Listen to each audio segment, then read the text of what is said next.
坚持啊啥的，我有时候觉得喜剧不需要坚持，喜剧就需要放弃，你不好笑你就下去，因为 Hello, happy writers. I'm Steve Sommin, and welcome to my channel.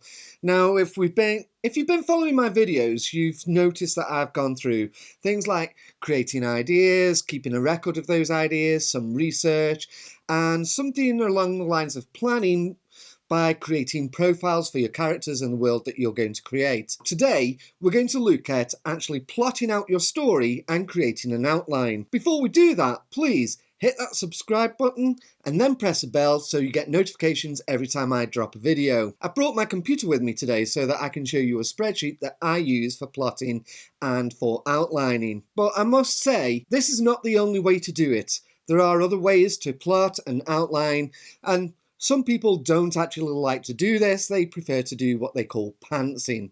However, if this is the first time that you've written a book, then I think this may be worth trying to see if it actually works for you. Now, before we look at my computer, I just need to let you know that I've actually created a template and I've filled out some sections of it so as you can get an idea of how to go ahead and do this yourself. Now, bear in mind, this is just something I made up on the spur of the moment. It's just something to work with. Okay, this is the spreadsheet that I've created, and I am going to share this via a link in the description below. So if you do want it and you want to work with something similar to this, then it's there available for anyone to download. So let's look at what I've actually done here. So the first thing we're going to look at is chapters. Bear in mind that most books, the target word count is around about 90,000 words. So I've broken this down to like 40 chapters. That adds up to about 2,250 words per chapter. Now, this is not set in stone. It is flexible. Some chapters can have less words, some chapters can have more words. It's just a way of being able to round things out and get a kind of average that you need to hit. Now that we know how many chapters we're going to have, obviously you can choose however many chapters you require. Having done that, we need to look at the story beats. Now, the story beats are like the ordinary world, the call to adventure. As you can see, I'm following the monomyth or the hero's journey. Now again, this is very flexible. So I've assigned one chapter as the ordinary world, one for the call to adventure, and one for the refusal of the call. As we go along, we can see that some of the story beats actually need more chapters. So for example, crossing the threshold, I've assigned that as 1, 2, 3, 4 chapters. Again, this is flexible. You can have as many or as few as you like. Maybe you want more. It's entirely down to you how many chapters you actually need for these plot points. So the first thing we need to do is actually figure out what the entire story is going to be. So I started with main plot points. Okay, for the first chapter, everyone's like, where do I start? Where do I start my book? Well, you really need to consider your call to adventure. What is the call to adventure? Where does that happen? We start with the incidents that lead up to the actual call to action. You don't start too far back. You need to establish your character, who your characters are, where they are, stuff like that. So you take your call to adventure and you work back, and it's like, so imagine your call to adventure happens in the hospital. The ordinary world is the events that lead up to the incidents that requires you to go to the hospital. As you can see, I filled in these first 3 chapters. The way I like to do it is I fill in 3 chapters and then I work from there and build up my outlines below. That way, making sure that everything's quite tight and fits quite nicely. Now, as you can see, I've set out like main characters and an antagonist. Now, I've blacked out this section because they don't appear in this chapter. So we don't learn anything about the character, we don't learn their flaw, their strength, or learn anything about them as a person. I've also got this part between the main character and the second character.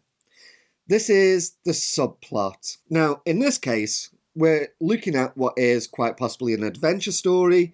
So the subplot is going to be the romance of this entire story. So in this case, it's boy meets girl type thing. So I need to look at my main character. The ordinary world must introduce your main character.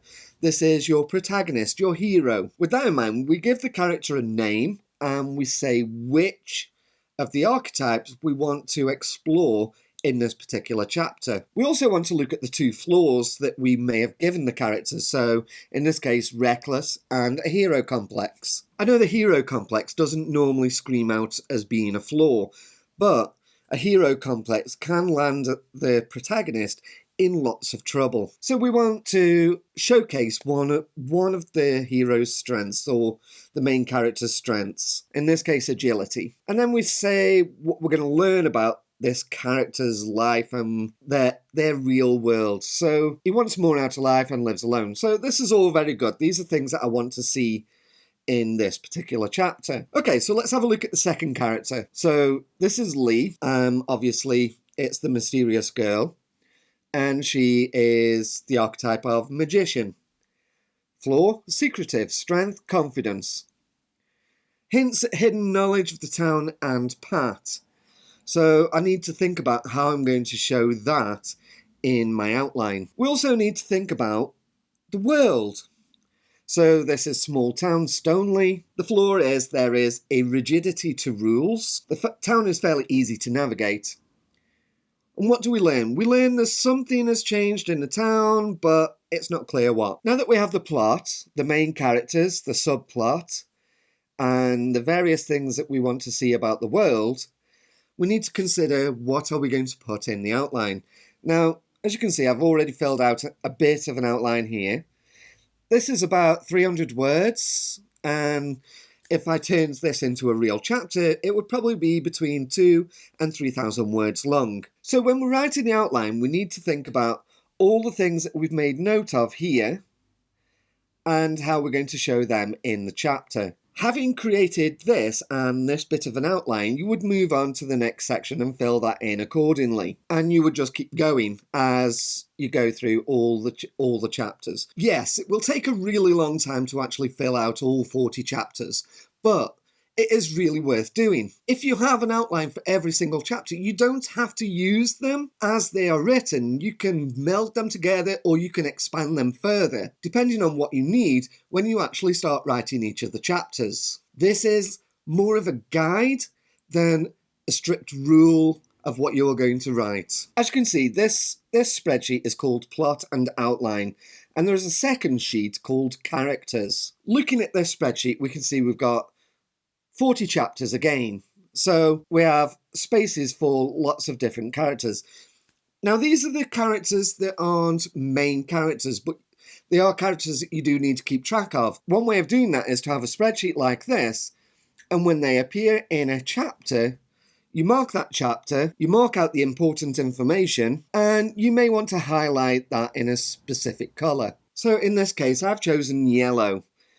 But if the character was referenced before this point, I might highlight that square as, say, grey, and make a note of how they were referenced. This will really help because when you actually come along to writing about the character in a particular chapter, if they've been referenced before, then it gives you some idea of stuff that you may want to actually include in that chapter. Also, if the character doesn't actually appear in a subsequent chapter, but things they have said or done appear in that chapter, then you may want to highlight that in another colour, say maybe green, and then make notes of what it is that is being referenced, what important information you need that comes from this particular chapter. This way you can actually see which characters were in which chapter for which scene, so that if it's referenced later on, you can see who was there, who wasn't there.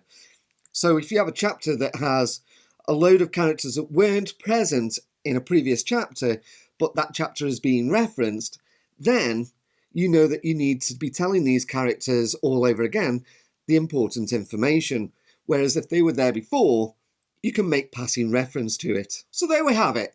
This is available in the link in the description below, and if you find it really useful, then fantastic. If it's not very useful for you, then at least you know what works for you and what doesn't. Either way, I'm happy. This is just a template.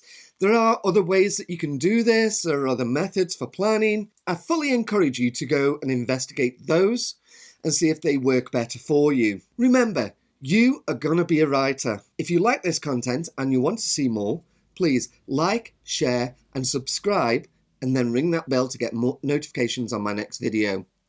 Until next time, bye.